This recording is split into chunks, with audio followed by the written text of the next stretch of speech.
Hello नमस्कार, आप सभी का बहुत बहुत स्वागत है आपके इस चैनल पर।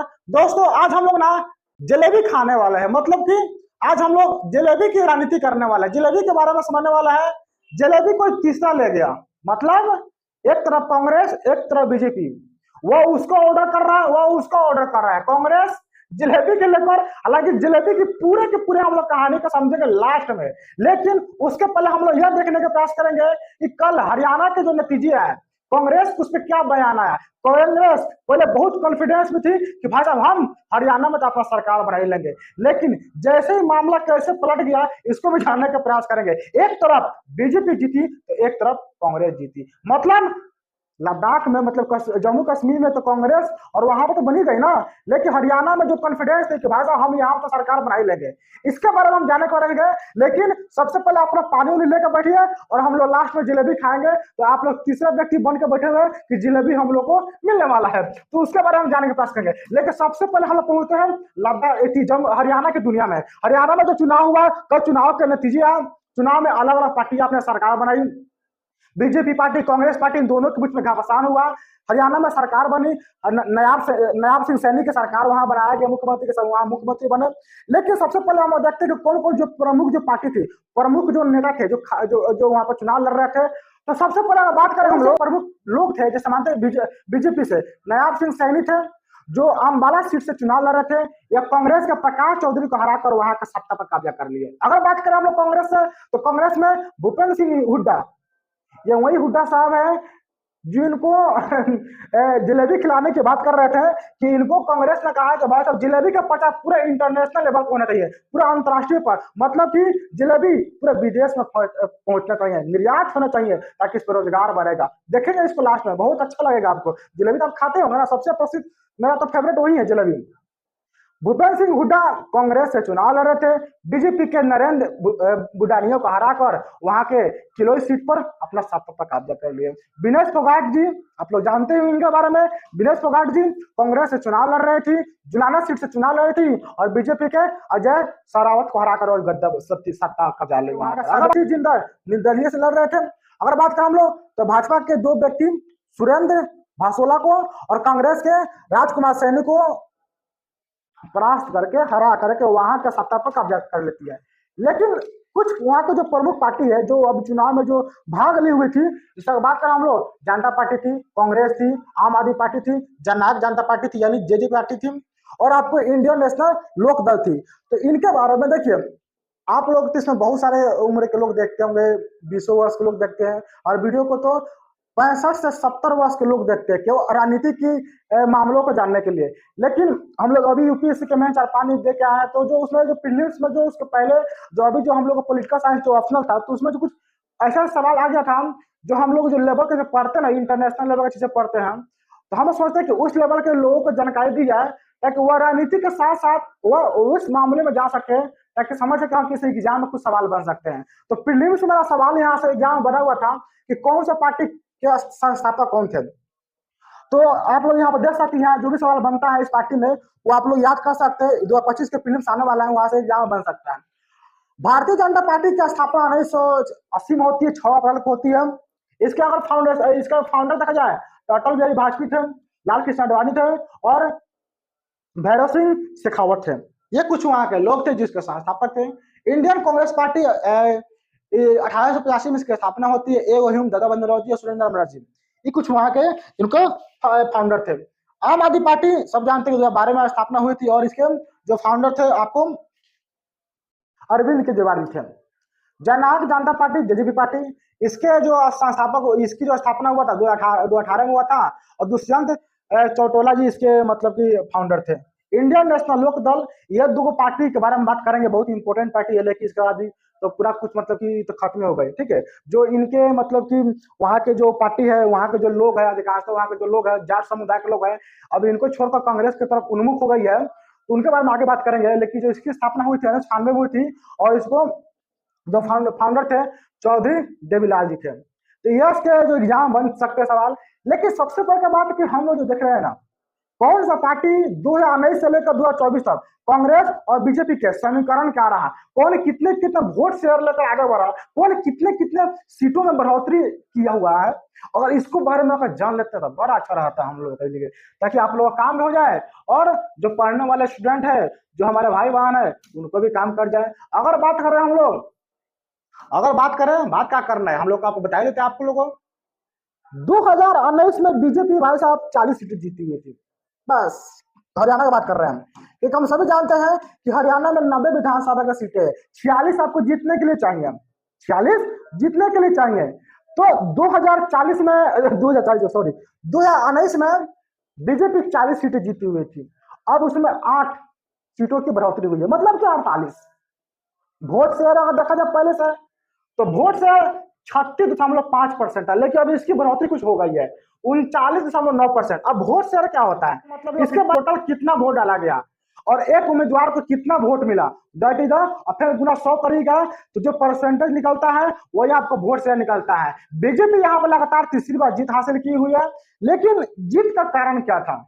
जीत का सबसे प्रमुख कारण यह था कि जो वहां का अधिकांश देखा जाए हरियाणा में, तो लगभग 25 से 28% वहां पर जाट लोग रहते हैं, लेकिन यह जाट लोग अधिकांश वहां पर दो जो प्रमुख पार्टी थे ना, इन प्रमुख पार्टियों को दो वहां की जो पार्टी थी उनका बहुत अधिक समर्थन करते थे। लेकिन अब वहां के जाट अधिकांशता निकलकर कांग्रेस की तरफ चली गई। जब कांग्रेस की तरफ चली गई तो बीजेपी ने सोचा कि भाई अब हम क्या करेंगे, बीजेपी ने सोचा कि अब हम क्या करेंगे, तो बीजेपी ने अब कहा कि जो जाट जब चला गया कांग्रेस की तरफ, तो हम चलते हैं गैर जाट की तरफ, और साथ साथ हम ओबीसी की तरफ लोग चलते हैं जो जिनका विकास नहीं हुआ है। अब वो गैर जाति की तरफ चले गए और इनका बहुत बड़ा भागीदारी मिलता है, जिसकी वजह से इनका भी एक जीत में कुछ हाथ रहता है। साथ साथ एग्जैक्ट पोल जो शुरू में आया ना, तो कांग्रेस को लग रहा था कि भाई साहब हम तो जीत जाएंगे, हम तो जीत ही जाएंगे, कोई हमको हरा नहीं सकता है। इसीलिए उन्होंने कहा कि भाई साहब जो वहां का हलवाई थे, उन हलवाई को जो जलेबी की दुकान था, उन जलेबी के बारे में कहा कि भाई साहब हम जीतेंगे तो पूरा लोगों को जलेबी खिलाएंगे,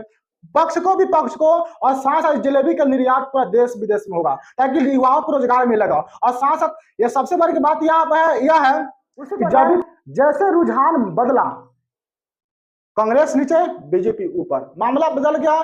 जलेबी जो पड़े नीचे जो ठंडा था ना, और ऊपर जो गर्म था, अब ठंडा चला गया ऊपर और गर्म चला गया नीचे, मतलब यही हो गया जलेबी का मामला, तो यही था वैसा। तो कांग्रेस सोच रही थी कि भाई साहब कहीं ना कहीं तो हम लोग का इतना कॉन्फिडेंस है कि इस क्षेत्र में ना हम ही लोग का सरकार है, इस क्षेत्र के लोग हम ही लोग को वोट देंगे, लेकिन वहां पर उन्होंने उतना तो गया नहीं, प्रचार किया नहीं, वहां के लोगों ने बीजेपी को वोट दे दी।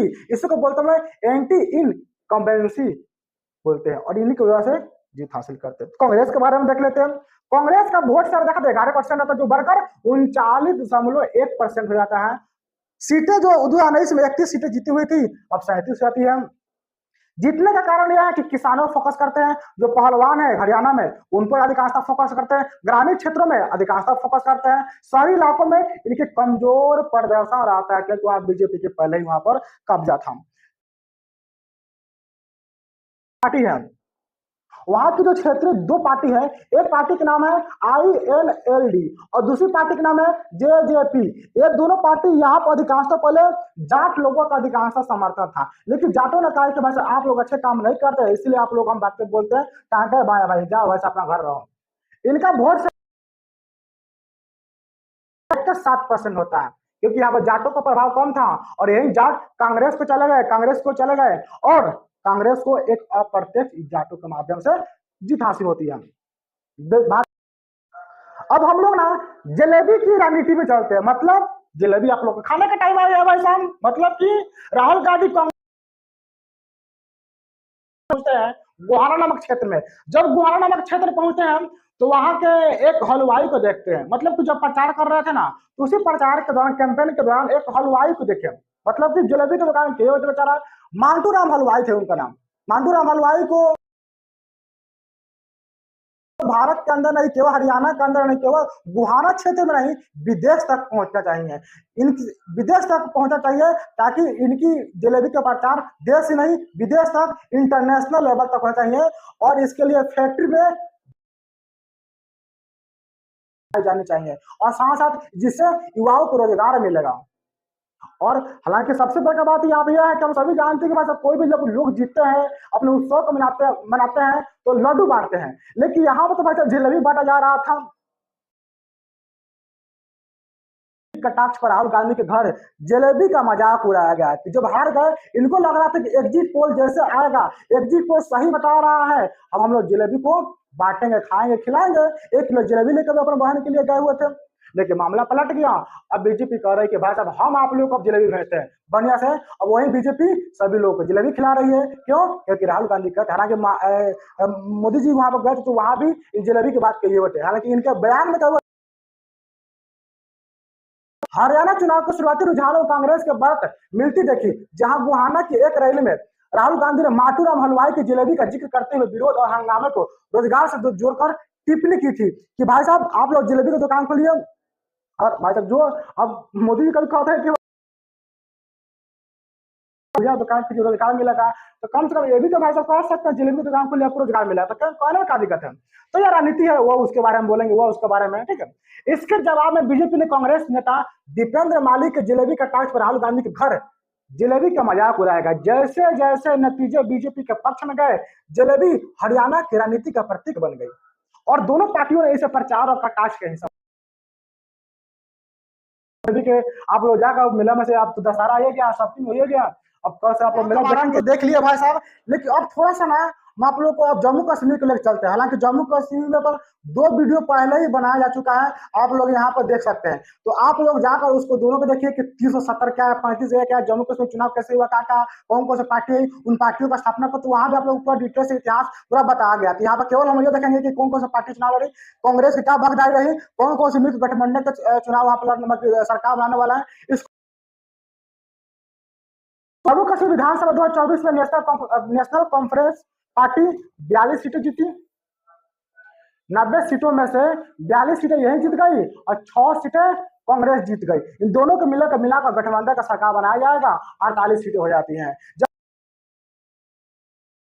अब तो भाई साहब वहां पर सरकार हो गया, अब सरकार कांग्रेस और आपका नेशनल कॉन्फ्रेंस 370 हटाया जाएगा कि नहीं हटाया जाएगा, तो हम आप लोग को पूरा दावा का साथ कह सकते हैं कभी 370 नहीं हटने वाला है वहां से, क्योंकि पहले के वहां के जो अभी जो मुख्यमंत्री वहां बने हुए हैं अब्दुल्ला जी, तो इनके द्वारा यह भी कहा गया है कि कभी 370 हटने वाला नहीं है, क्योंकि सरकार ही ऐसे केंद्र में कैसे हट सकता है। गठबंधन या बहुमत का आंकड़ा कांग्रेस मिला गठबंधन का सरकार बनाएंगे, जबकि अन्य दल जैसे कि आप और बीएसएफ कमजोर प्रदर्शन का कारण पीछे रह गए, ये सब लोग हार गए। और 370 के बाद पहली बार मतलब 2019 में पहली बार चुनाव हुआ था, उसके बाद से यहाँ पर कोई चुनाव नहीं हुआ। हालांकि इसके बारे में पूरा इतिहास हम बता चुके हैं, जाकर आप पीछे के वीडियो देख सकते हैं, उसका लिंक इस वीडियो के डिस्क्रिप्शन में हम दे देंगे, बताए हुए हैं। तो अब यही पर है, तो बस आज के लिए इतना ही।